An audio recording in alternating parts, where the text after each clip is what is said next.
Hi foodies, let's get started on this delicious, tender and juicy baked chicken. So I have legs and thighs already cleaned and pat dried. Now I'm drizzling on some oil. Use whatever cooking oil you like. Now I'm gonna season. You can use your favorite chicken seasoning, but today I'm taking a break from those and I'm doing a mixture of my own. So it's onion powder, garlic powder, paprika, there's some ginger powder, salt and black pepper, allspice, cinnamon. Yeah, so it's my own mix, but you can use your favorite chicken seasoning if you prefer. All right, then all you need to do is just sprinkle that all over, and we're gonna go in with some more flavor in a bit.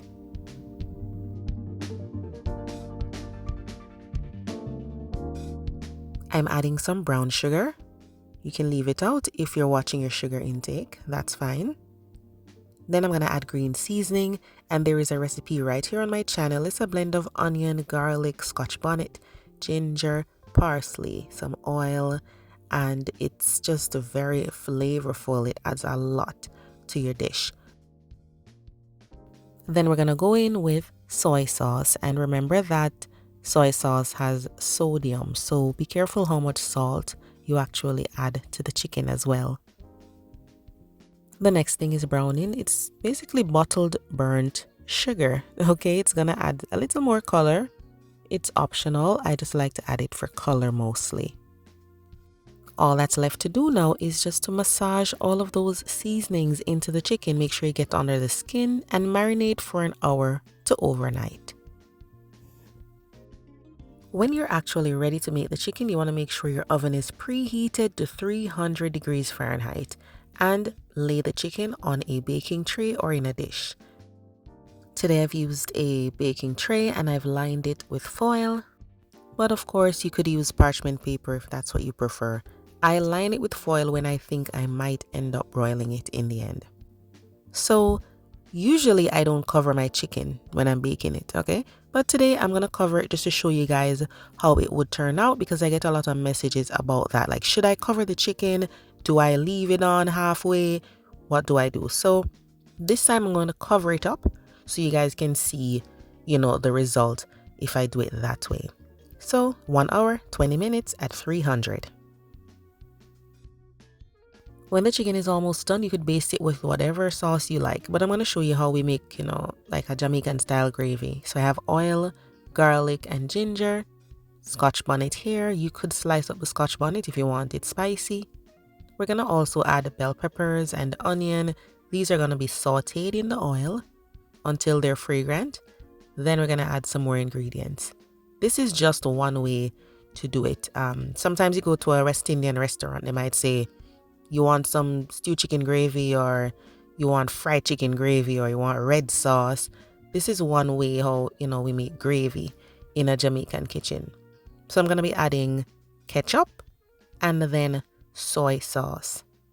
After this, you get creative. You can add another sauce that you like. So some people might add barbecue, which is what I'm doing today.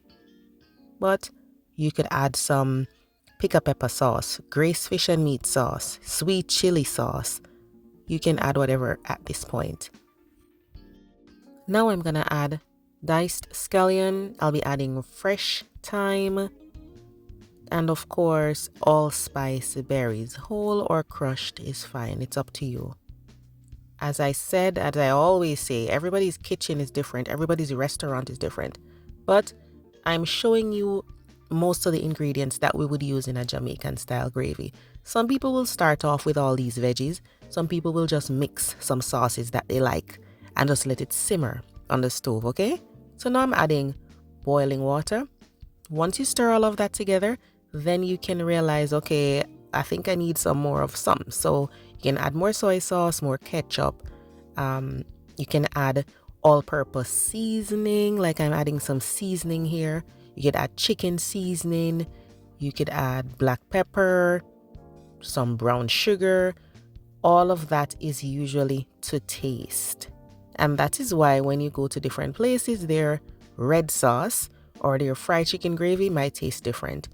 We really add to taste. You have to taste when you're cooking, okay? I just added some brown sugar. Of course, brown sugar has more flavor than white sugar, so I use it here. And just let this simmer for about 2 minutes on the stove, and then you can turn off the heat. We're going to be adding more ingredients later. Alright, so we're checking on the chicken, guys. So it's out of the oven. I'm just taking off that foil wrap. And then you will notice that the chicken has lots of juices. There's a lot of juices and oil in the tray. Don't discard it. Just baste the chicken with some of that. And then we're going to drain off all of that. So just pour it into a bowl, because that's going to be added to that gravy that's on the stove that we were simmering before, because you're going to get a lot of chicken flavor from these juices, so you don't want to throw away the whole thing.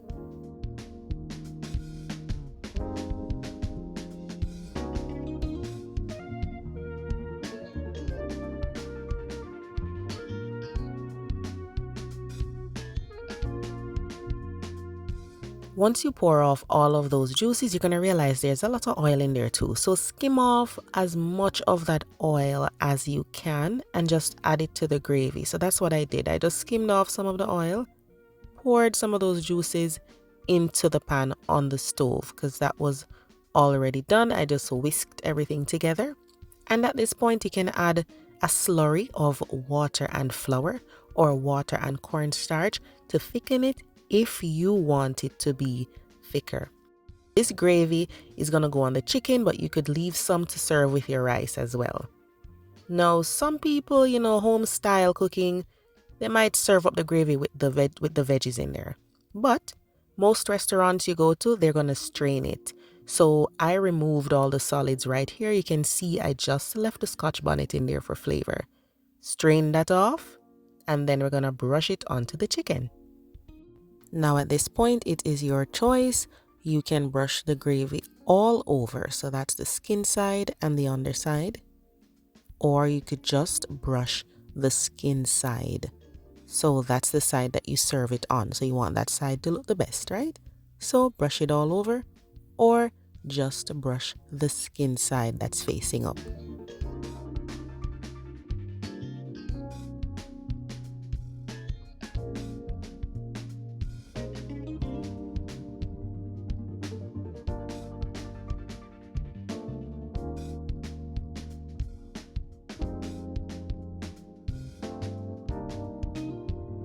Now, this is where we're going to turn up the heat. So we want to do 425 or 450 for about 15 to 20 more minutes. So the chicken is going back into the oven so that sauce can get caramelized and, stick to the skin some more. So 425 or 450 for about 15 to 20 minutes. And then this is what you get. Beautiful color. Okay, so we did the 300 degrees so it can bake up nice and tender, right? And then you finish it off with the high heat for that color. Now, after you bake it at the 300, if you feel like the chicken is completely done and you're afraid it's gonna dry out, just broil it. Okay, but look at how the knife just goes right through easily. It is so tender, guys. I just wanted to break this chicken thigh, this piece of thigh open to show you guys it is completely cooked, but it's really tender. You don't even need a fork and knife. Really good, guys. So if you're planning to bake chicken, you can do it covered with the foil wrap, or you can bake it open. I have videos here on my channel for a lot of different baked chicken recipes, so you can try them. And the advantage of using the foil is that if you really want a gravy for your mashed potatoes or your rice, then you get all those juices in the pan and you get to use that. But both methods are fine, open or covered with foil. Give this a try and let me know in the comments section, do you always cover the chicken or you leave it open when you bake it? Thanks for watching. Bye bye.